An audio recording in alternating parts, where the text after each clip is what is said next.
Hello students, आप सभी का मेरे YouTube channel spark success academy में स्वागत है। और आज हम लोग क्लास 10th का पॉलिटिक्स पढ़ेंगे, जिसमें आपके पॉलिटिक्स में लगभग इसमें 2 चैप्टर ख़त्म हो गया था और आज हम लोग एक नए चैप्टर का शुरुआत करेंगे जिसका नाम है लोकतंत्र में प्रतिस्पर्धा एवं संघर्ष। ठीक है, देखिए जैसे पिछले 2 चैप्टर में पढ़े कि लोकतंत्र में विभाजन क्यों होता है ना, सत्ता विभाजन क्यों आवश्यक है। ठीक है, पहले चैप्टर में पढ़े समाज का विभाजन कैसे कैसे होता है, दूसरा चैप्टर में पढ़े थे कि आप कि सत्ता का विभाजन कैसे होता है। तो इसमें आप पढ़िएगा कि है ना विभिन्न सामाजिक समूह सत्ता में भागीदारी कैसे करते हैं। इसमें पढ़ना है आपको कि सरकार है ना, मतलब कोई भी सरकार लोकतांत्रिक शासन व्यवस्था में शासन में बैठने वाला कोई व्यक्ति है ना स्वतंत्र नहीं है और अपना मनमानी नहीं कर सकता है। क्यों नहीं कर सकता वो भी पढ़िएगा। तीसरा कि मतलब इसमें पढ़िएगा है ना राजनीतिक दलों के बारे में, राजनीतिक दल का भी अर्थ क्या होता है ना, राजनीतिक दल कौन कौन से कार्य करते हैं, किस दल का उत्पत्ति कब हुआ, कैसे पहचाने कौन राष्ट्रीय राजनीतिक दल है, कौन सा क्षेत्रीय है।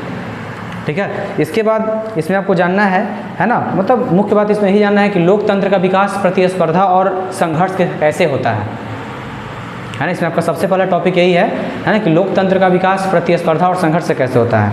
तो देखिए कहा जाता है कि लोकतांत्रिक शासन व्यवस्था एक ऐसी आदर्श व्यवस्था होती है ना, जिसके अंतर्गत माने समाज में जितना भी व्यक्ति रहते हैं सबके साथ टकराव चलते रहता है ना। लोकतंत्र जो होता है, लोकतंत्र एक ऐसी आदर्श व्यवस्था है, ठीक है ना, जिसके अंतर्गत समाज में रहने वाले विभिन्न व्यक्तियों है ना, विभिन्न व्यक्ति के पारस्परिक हितों को लेकर टकराव चलते रहता है ना। और कहा जाता है कि मतलब लोकतांत्रिक शासन व्यवस्था की व्यवस्था समझ लीजिए, सभी हितों के बीच में मतलब सामंजस्य बैठाना पड़ता है, सबको साथ लेकर के भी चलना पड़ता है।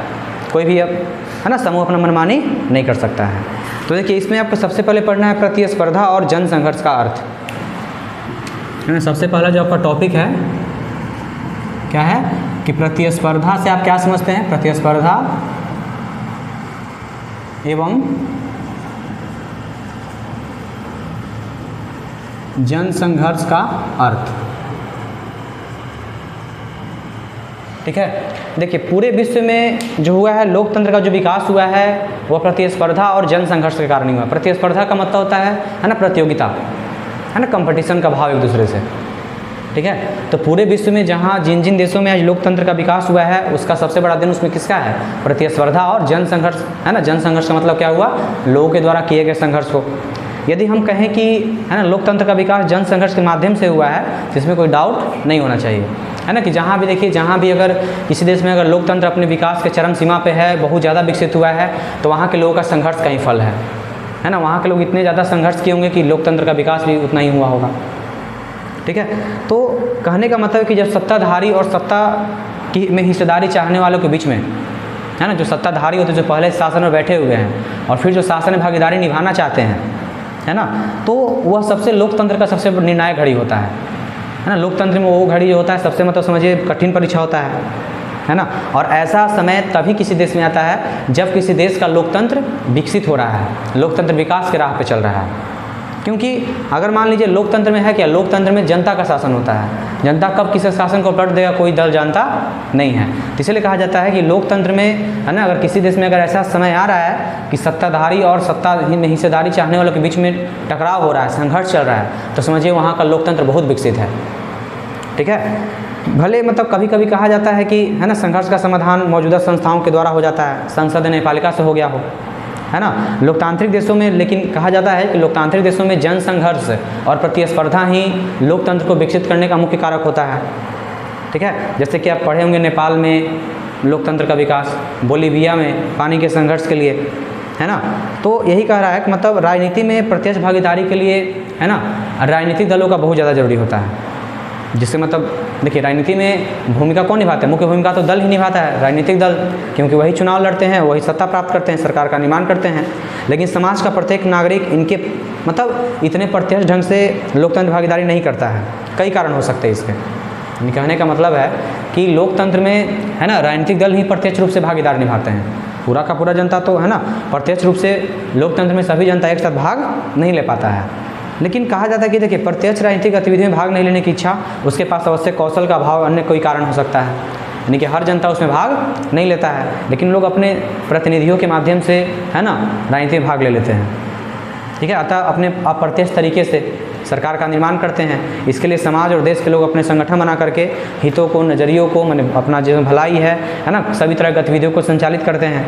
और ऐसा भी होता है कभी कभी लोग बिना संगठन बनाए ही अपनी मांगों को मतलब एकजुट हो जाते हैं, है ना। लोकतंत्र में देखे होंगे कि मतलब कोई संगठन है नहीं, बस किसी मांग के लोग आंदोलन करते जा रहे हैं, ठीक है। तो इससे मतलब जन संघर्ष, इसे आंदोलन भी कर सकते हैं, ठीक है। तो हर देश में जितना भी देश, आज देखिए विश्व में जितना भी देश में लोकतंत्र अगर है, तो अगर कहीं का अगर लोकतंत्र पूर्ण रूप से अच्छे से विकसित है तो उसका सबसे बड़ा योगदान किसका है उसमें, है ना, प्रतिस्पर्धा और जन संघर्ष का। देखिए लोकतंत्र में अगर हम जन संघर्ष की भूमिका का बात करें,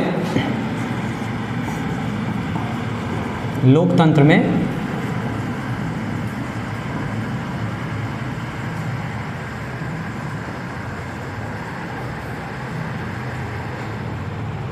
जन संघर्ष की भूमिका, देखिए तो लोकतंत्र में जन संघर्ष की भूमिका जो है,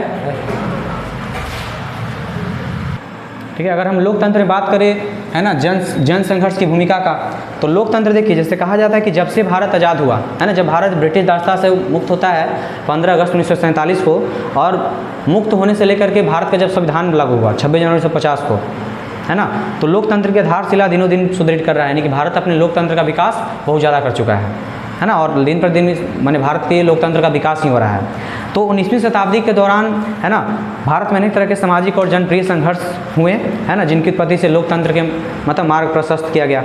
और भारतीय इतिहास में कहा जाता है कि भारतीय इतिहास में 1970 का जो साल रहा, 1970 का जो दशक रहा है, वह कई कारणों से महत्वपूर्ण है ना। अगर बात किया जाए, देखिए भारत जब से आज़ाद हुआ और आज़ादी से लेकर के संविधान लागू होने तक भारत कई जन संघर्षों से गुजरा है, और इसी कारण से यहाँ पे लोकतंत्र अपना विकसित रूप लिए हुए हैं, ठीक है। और अगर बात कीजिएगा, देखिए भारत में, तो भारत में और कोई दशक सबसे ज़्यादा महत्वपूर्ण रहा, उसका नाम 1970 का दशक, चूँकि इस समय, है ना, भारतीय लोकतंत्र के शीर्ष बिंदु पर श्रीमती इंदिरा गांधी प्रधानमंत्री के रूप में पदासीन थी, है ना। लेकिन जब 1971 के आम चुनाव में, है ना, मतलब इंदिरा गांधी का जब सरकार बनता है ना, और उसके बाद उन्होंने जब संविधान के ढांचे में परिवर्तन करने का प्रयास किया, है ना, लेकिन, है ना, उसी समय 1975 में आते आते देश के अंदर आपातकाल लागू किया गया, ठीक है। और 1975 का आपातकाल इतना सरकार का विरोध किया, है ना, सरकार का इतना मतलब घोर विरोधी हुआ, जन संघर्ष हुआ, है ना। 1977 में मतलब प्रथम बार पूरे मतलब भारत में प्रथम बार, है ना, कहीं गैर कांग्रेस सरकार बना था,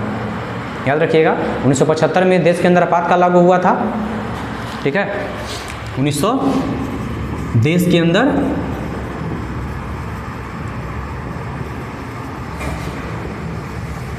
आपातकाल कब लागू हुआ, 1975 में लागू हुआ, ठीक है। इसके बाद याद रखिएगा 1977 में प्रथम बार गैर कांग्रेसी सरकार बनी, है ना। 1977 में प्रथम बार गैर कांग्रेसी सरकार मोरारजी देसाई के नेतृत्व में बना,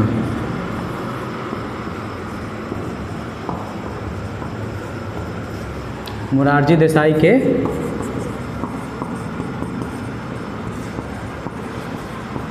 नेतृत्व में बनी, ठीक है। तो लगभग कहा जाता है कि मतलब यहाँ पे केंद्र में पहला बार जनता पार्टी का सरकार आया, है ना। और मोरारजी देसाई याद रखिएगा किस पार्टी का, तो जनता पार्टी, किस पार्टी के थे, तो जनता पार्टी पूछेगा, ठीक है, कि केंद्र में जनता पार्टी की सरकार कब बनी, तो 1977 में, किसके नेतृत्व में, तो मोरारजी देसाई। ये ऐसे ही पूछेगा ऑब्जेक्टिव में कि प्रथम बार गैर कांग्रेसी सरकार किसके नेतृत्व में बना, तो मोरारजी देसाई कब बना, 1977 में। इसलिए कहा जाता है कि 1970 का जो दशक है भारतीय राजनीति के लिए बहुत ज़्यादा महत्वपूर्ण रहा है, ठीक है। इससे कई कारण देख लीजिए कि, है ना, 1971 के आम चुनाव में इंदिरा गांधी प्रधानमंत्री के रूप में चुनाव जीती, है ना। उसके बाद मतलब देश के अंदर आपातकाल लागू हुआ, ठीक है। उसके बाद 1977 में मतलब जनता में इतना जन संघर्ष हुआ, और जिसके फलस्वरूप 1977 में क्या होता है ना, कि जनता पार्टी के नेतृत्व में, मतलब मोरारजी देसाई के नेतृत्व में जनता पार्टी का सरकार बनता है। और इस तरीके से कहा जाता है कि प्रथम बार गैर कांग्रेसी सरकार का, है ना, स्थापना होता है। तो इस तरह से हम समझ सकते हैं कि जन संघर्ष का लोकतंत्र में बहुत ज़्यादा भूमिका होता है। लोकतंत्र के विकास में, है ना, जन संघर्ष का भूमिका बहुत ज़्यादा होता है, और लोकतंत्र का विकास भी प्रतिस्पर्धा और जन संघर्ष के कारण ही होता है, ठीक है। लोकतंत्र कहा जाता है कि जन संघर्ष के द्वारा ही विकसित होता है ना। लोकतंत्र में जो फैसले होते हैं वह सबकी सहमति से लिए जाते हैं। यदि सरकार फैसलों लेने में जन साधारण के विचारों को अनदेखी करती है तो ऐसे फैसले के खिलाफ जन संघर्ष होता यानी कि अगर मान लीजिए लोकतंत्र में सरकार अगर किसी फैसलों को है ना स्थापित करने में जन संघर्ष की भूमिका को है ना लोगों की राय को सहमति को है ना अनदेखा करता है तो जन संघर्ष होना ही होना है, तय है ना। इसके अलावा मतलब कई सारे बाधाएं भी आपकी उत्पन्न हो सकती है, लेकिन अगर सरकार है ना जनता के हितों के अनुरूप सर नियम बनाएगी है ना, जनता के कल्याण के लिए नियम बनाएगी तो कई तरह की बाधाएं दूर भी हो सकती है। यानी कि लोकतंत्र में है ना आम सहमति बहुत ज़्यादा मैटर करता है, ठीक है। तो जन संघर्ष देखिए एक दूसरा बात है कि देखिए जन संघर्ष सरकार को तानाशाह होने से भी रोकता है, क्योंकि लोकतंत्र में संघर्ष होना आम बात है ना, लेकिन इन संघर्षों का समाधान जनता व्यापक लामबंदी के जरिए करती है। कभी कभी इस तरह के संघर्ष का समाधान न्यायपालिका से हो जाता है, संसद से भी हो जाता है ना।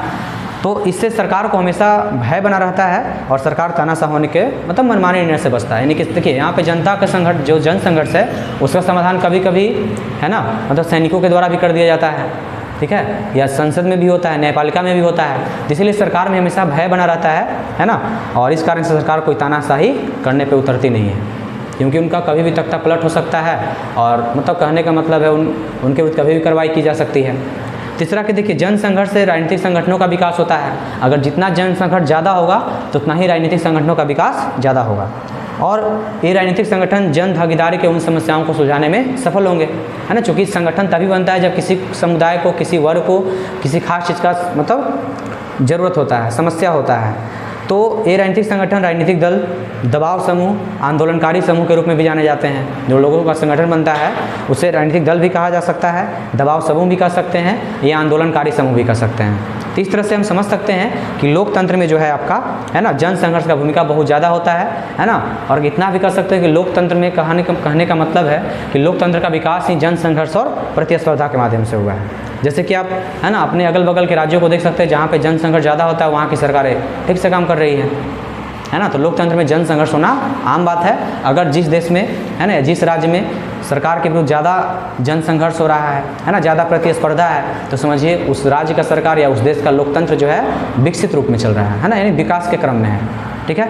अब देखिएगा यहाँ से अगला जो टॉपिक है वह बिहार का छात्र आंदोलन।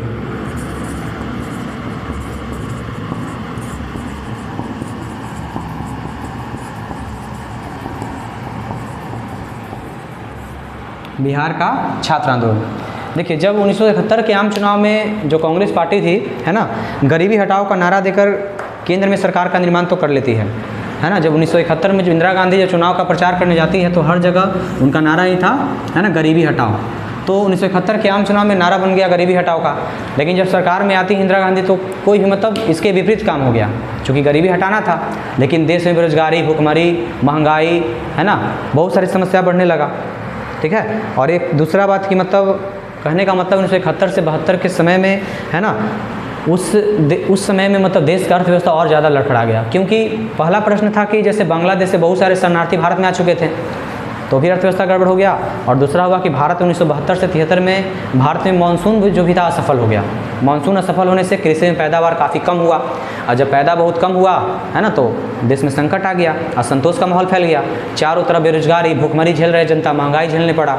इस कारण से है ना बिहार के छात्रों ने एक आंदोलन शुरू किया है ना। देश में बढ़ती महंगाई, बेरोजगारी, भ्रष्टाचारी, इन सभी कारणों से बिहार के छात्र लोग आंदोलन के लिए आंदोलन शुरू करते हैं। और इस आंदोलन का नेतृत्व करने के लिए जयप्रकाश नारायण को आमंत्रित किया जाता है ना। लेकिन जयप्रकाश नारायण मतलब आंदोलन का नेतृत्व करने के लिए तैयार होते हैं, लेकिन उनका कुछ शर्त भी होता है। उनका शर्त था कि मतलब है ना कि यह इस आंदोलन का नेतृत्व तभी करेंगे जब आंदोलन अहिंसक होगा। अहिंसा का मतलब किसी भी तरह का कोई मारपीट, खून खराबा ना हो तब। दूसरा कि बिहार के छात्र आंदोलन ने मतलब कहने का मतलब है कि है ना यह जो आंदोलन है यह अपने आप को बिहार तक सीमित नहीं रखेगा, यह आंदोलन बिहार से आगे जाएगा। और इसी वजह से जयप्रकाश नारायण इस आंदोलन का नेतृत्व करने के लिए तैयार होते हैं है ना। और जयप्रकाश नारायण ने मतलब इन सभी शर्तों के साथ आंदोलन में है ना नेतृत्व करने के लिए तैयार हुए।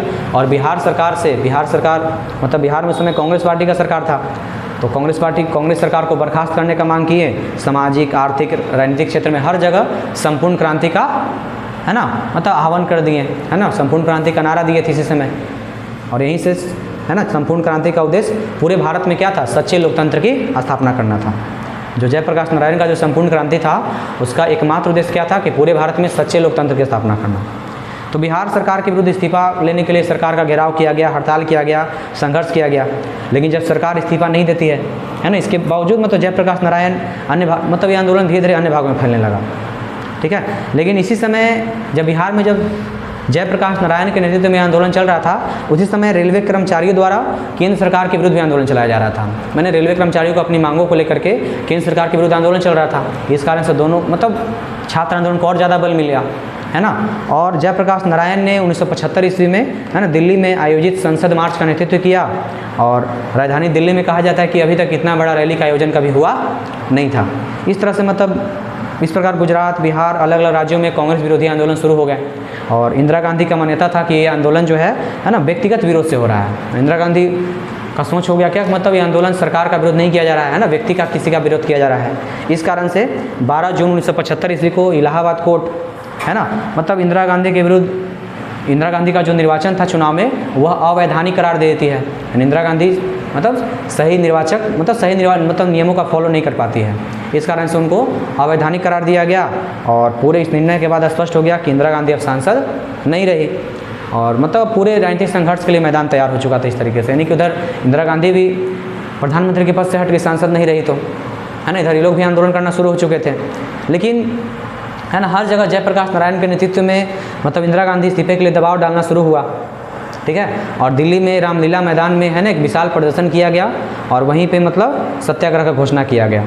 यहाँ पे मतलब पुलिस, सेना, है ना, किसी भी सरकारी कर्मचारियों को सरकार का आदेश नहीं मानने के लिए निवेदन किया गया। इंदिरा गांधी यह आंदोलन षड्यंत्र रूप से समझी, और पूरे देश में 25 जून 1975 को आपातकाल की घोषणा करवाती है, ठीक है। तो जब 25 जून 1975 को आपातकाल घोषणा कराया गया, तो सभी राजनीतिक दलों नेताओं को जेल में डाल दिया गया। जितने भी लोग छात्र आंदोलन में थे, प्रमुख जो नेता थे, है ना, सब लोग को जेल में डाल दिया गया, और सरकार ने नज़रबंद का भी बड़े पैमाने पर दुरुपयोग किया। निवारक नज़रबंदी अधिनियम भी पारित किया गया, है ना। और इस तरीके से मतलब इंदिरा गांधी के आपातकाल, मतलब जो इंदिरा गांधी आपातकाल लागू करवाई 1975 में, है ना, तो इसका उदाहरण कहीं भी देश में नहीं मिला, है ना। मतलब सरकार एक तरह से मनमानी ही किया उस समय।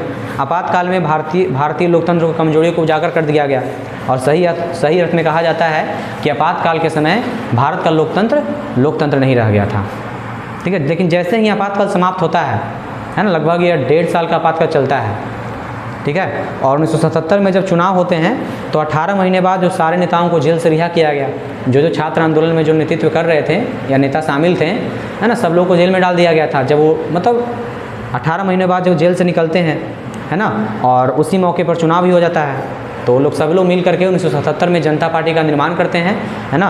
और इसी कारण से मतलब इसमें मतलब अप्रत्याशित रूप से, है ना, इंदिरा गांधी और उनके पुत्र, ठीक है, मतलब संजय गांधी दोनों चुनाव हार जाते हैं, और जनता पार्टी के नेतृत्व में सरकार का निर्माण हो जाता है, ठीक है। और अकेले जनता पार्टी उस समय मतलब कहा जाता है सब लोग जनता पार्टी और साथी दल मिल करके उसके 542 में से 330 सीट मिला था, ठीक है। और इस तरीके से जनता पार्टी का सरकार उस समय बना था। तो इस चीज़ को दर्शाता है कि लोकतंत्र में, है ना, जन संघर्ष का भूमिका बहुत ज़्यादा होता है ना। लोकतंत्र में मतलब लोकतंत्र का विकास ही जन संघर्ष से हुआ है। क्योंकि अभी कुछ देर पहले बताएं कि जहाँ पे अगर मान लीजिए जन संघर्ष हो रहा है ना, सरकार को मैंने लोकतंत्र जो है सरकार को तानाशाह होने से भी रोकता है ना, सरकार मनमानी करने से भी रोकता है। जो जिसका ताज़ा एग्जाम्पल आपका 1975, है ना, का आपातकाल, 1972 का छात्र आंदोलन, ठीक है। तो इस तरीके से आपका, है ना, लगभग आपातकाल तक हो गया है, ठीक है। तो आज इतना ही रहेगा, और इसके बाद आपको अगले दिन बताया जाएगा।